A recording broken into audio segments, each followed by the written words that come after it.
This is very weird. So it's 1:45, and they said the annual air raid drill will happen between 1:30 and 2.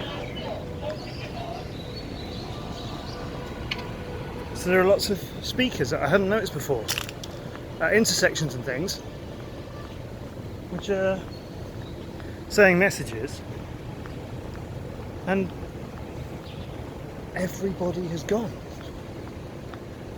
There's no one. I'm not even sure if I should be out.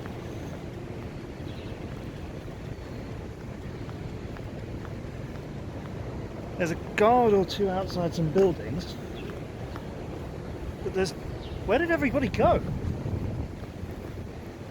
And the traffic.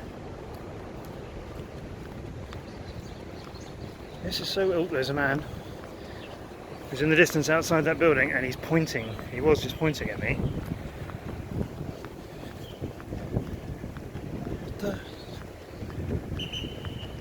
Uh-oh, that's me.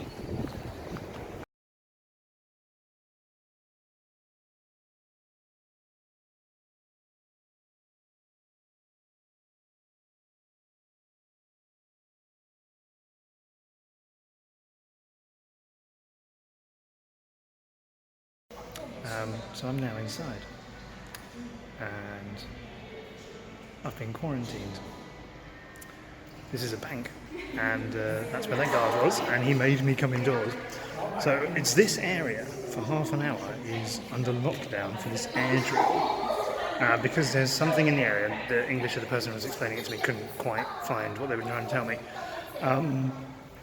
So yeah, because of the area, because of what it's near, I don't know, power station or something, I don't know.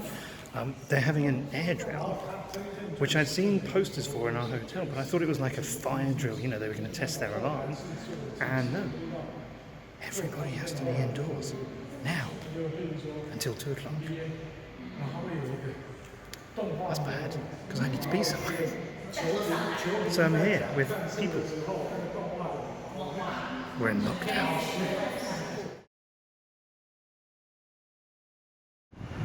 So it's later in the afternoon now, and I've had a chance to talk to some people and look up exactly what was happening and why I was bundled into a building back there and quarantined earlier on. And it turns out it's a really big deal. And the poster in our hotel just mentioned an air drill alarm was going to be tested between 1:30 and 2. And I have seen posters like that all over the world in hotels.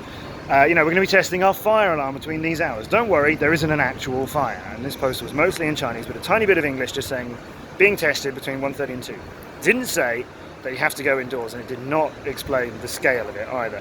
Because it turns out that as an air drill, it's not to do with maybe pollution in the air or, dangerous quality of air levels or anything like that. It is in case China drops bombs on Taiwan. And I'm not kidding.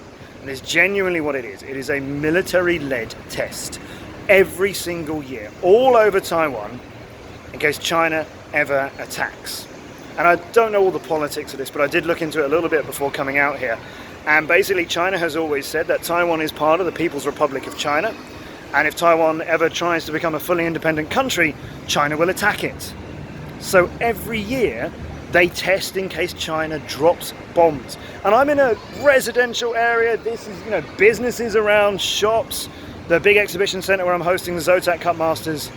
This is not a military area, but they are testing in case this big civilian area is bombed. That's what that actually is. So everybody goes indoors and everybody knows what the alarms sound like to know to be aware of that. It's a huge operation. They do it in lots of different regions at different times and on different days. The second thing you ought to know is it's such a big deal that I could have been fined between $1,000 and $5,000 for being outdoors. So the guys who were bundling me quickly indoors were actually doing it for my own benefit, so that nobody from the government spotted me, or I would have been massively fined. Again, this poster in the hotel didn't even tell us we had to be indoors, let alone money. The third thing that you can know, though, is that if I hadn't been bundled into a bank just over there, you could have bundled me into a Häagen-Dazs cafe instead, right behind me, and $5,000 would buy you quite a lot of Häagen-Dazs. So I nearly got stuffed in there for a while, but instead I'm just kind of glad I was indoors, because 1 to 5,000 US dollars. Well, that's a new experience. If you want to see more of my experiences travelling around the world, then like the video and subscribe, please, while I can still make them. And I'll keep taking you around the world. I'll show you more of Taipei over the next few days, from Computex, one of the biggest computing and technology events in the world, and some more of the sights, outdoors and occasionally indoors, of Taipei.